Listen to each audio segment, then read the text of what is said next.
Gas का मतलब वायु।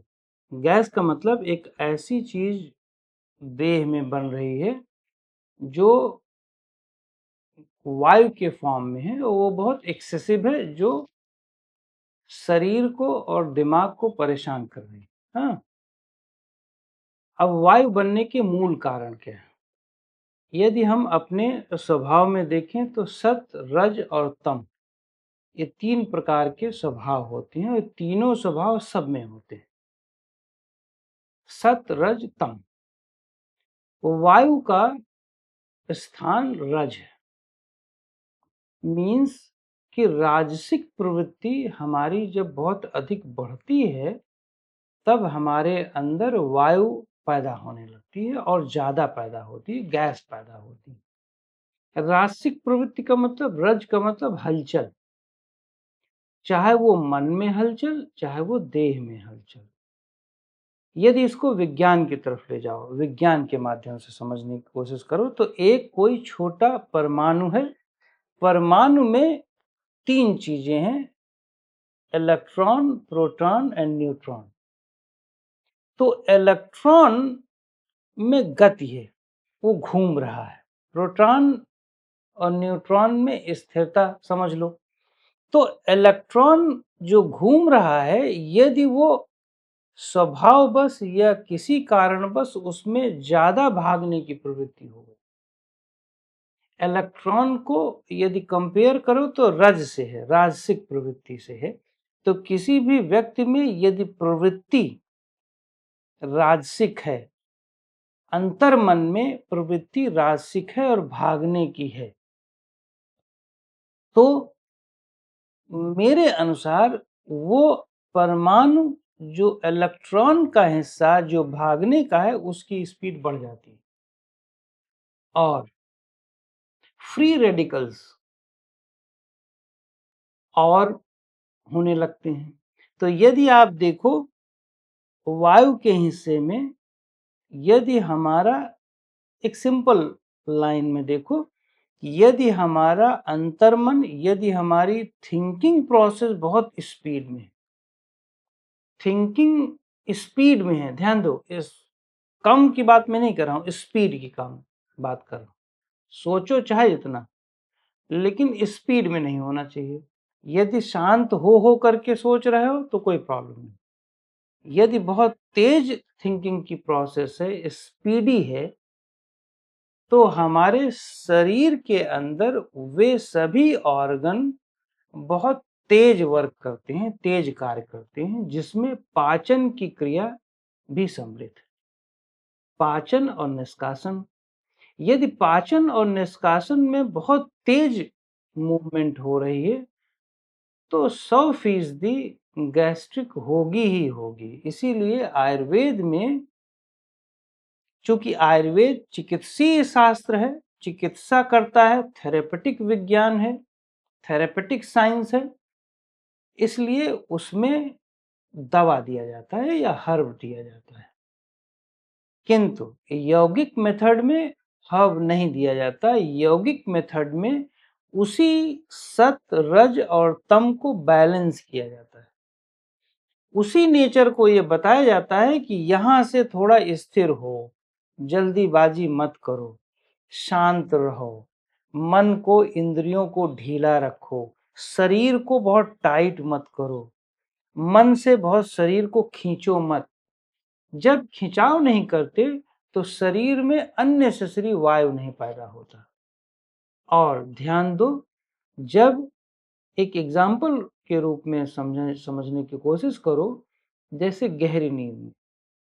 गहरी नींद किसी को आ गई तो इसका मतलब कि मन और शरीर टूट गया।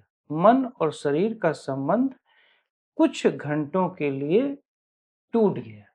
मतलब कि 100% नहीं टूटता, लेकिन ऐसा संबंध टूटता है 70, 80 या 90%, जिसमें मन को ये आभास नहीं होता कि हम शरीर से जुड़े, शरीर को भूल जाता है।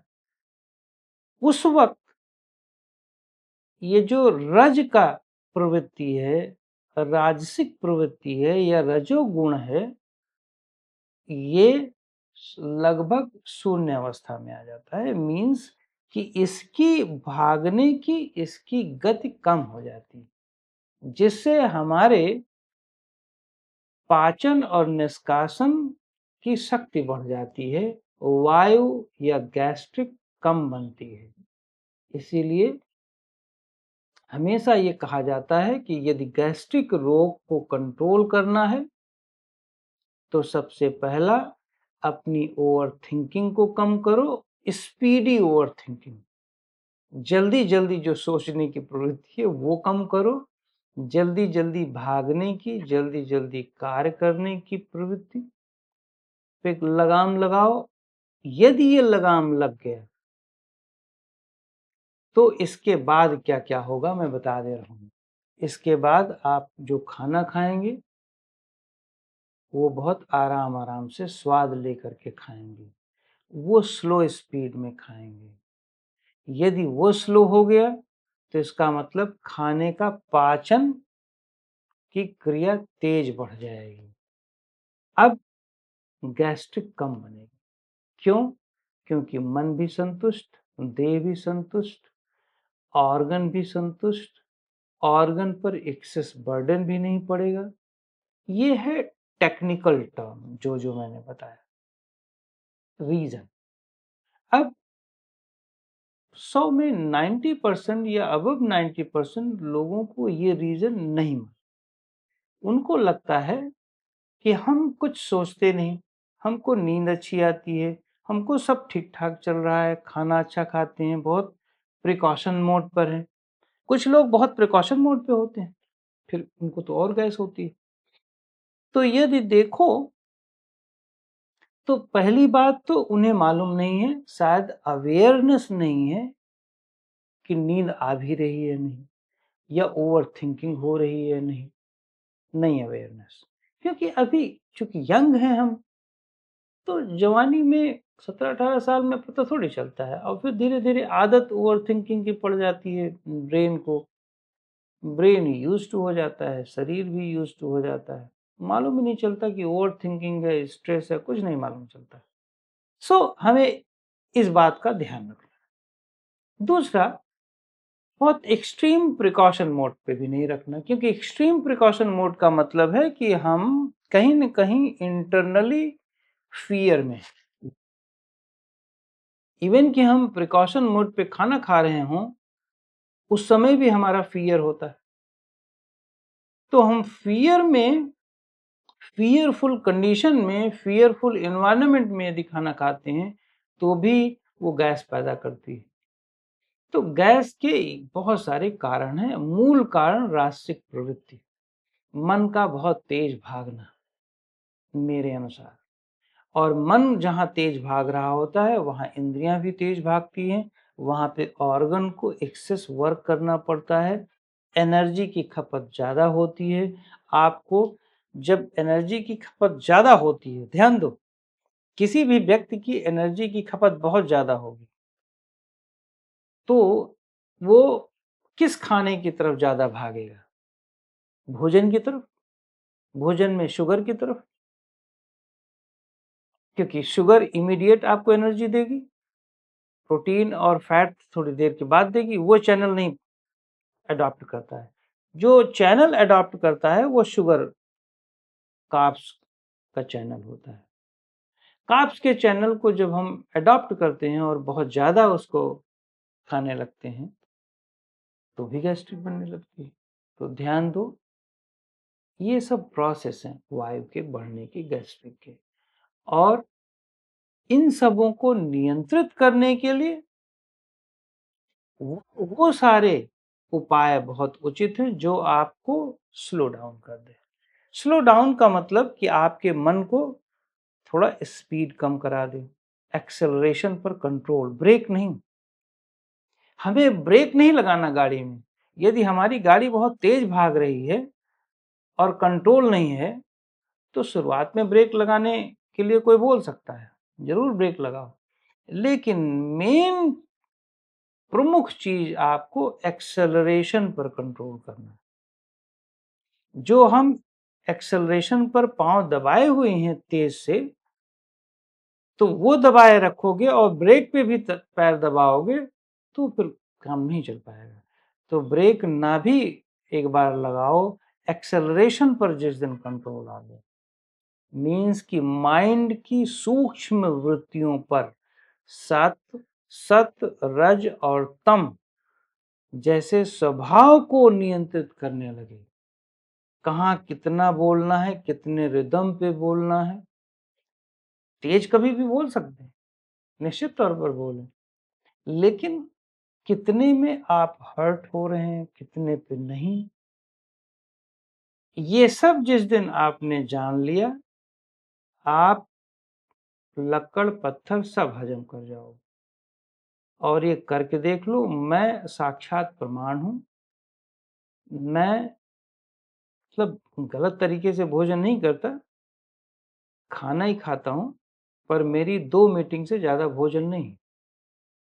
सुबह और शाम ब्रेकफास्ट हो गया और डिनर हो गया। डिनर 6 बजे के अंदर अंदर हो जाता है, बस फुल एनर्जी रहती है।